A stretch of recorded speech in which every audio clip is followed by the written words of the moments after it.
Sa ilalim ng 1987 Constitution, kailangan ng 2/3 vote ng lahat ng membro ng Senado para makonvict ang isang impeached official. Ang mahalagang salita doon ay lahat. Yes, dahil ang Senado ay may 24 na membro, ibig sabihin kailangan ng 16 na boto para sa guilty. Dito nagiging kakaiba ang impeachment. Kapag may senador na umabsent, hindi bumoto, missing in action, nag-abstain, hindi bumababa ang kailangan na Hindi bilang. nagtatago, wala rin. Oo. 24 pa rin ang denominator.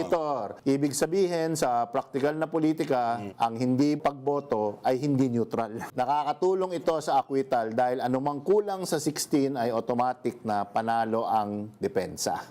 Ngayon, nagiging mas komplikado ang usapan dahil may hiwalay na isyong lumulutang ngayon. Alam niyo naman, may ulat na posibleng kasong kriminal laban sa 3 senador na siya ring magiging judge-jurors sa impeachment court. Siyempre, sabi ng iba, na-excite sila.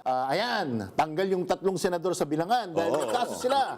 Pwede silang makulong. Wait a minute, kahit makasuhan sila at makulong sila, kahit di sila makaboto, kasama pa rin sila sa denominator. Hindi magbabago ang math kung mangyari man ito. 16 pa rin ang kailangan para sa conviction. Ang tanging makapagbababa ng threshold ay expulsion. Kapag natanggal ang 3 senador, magiging 21 ang membro ng Senado at ang 2/3 ay magiging 14 na lang. Dito papasok ang political paradox. Para mapatalsik ang isang senador, kailangan din ng 2/3 vote. So 16 din. Ganun Kick din. them out. Ibig sabihin, bago mo mapadali ang conviction, kailangan mo munang patunayan na kaya mo itong gawin. Kailangan mong manalo sa unang laban bago pa magsimula ang tunay na laban.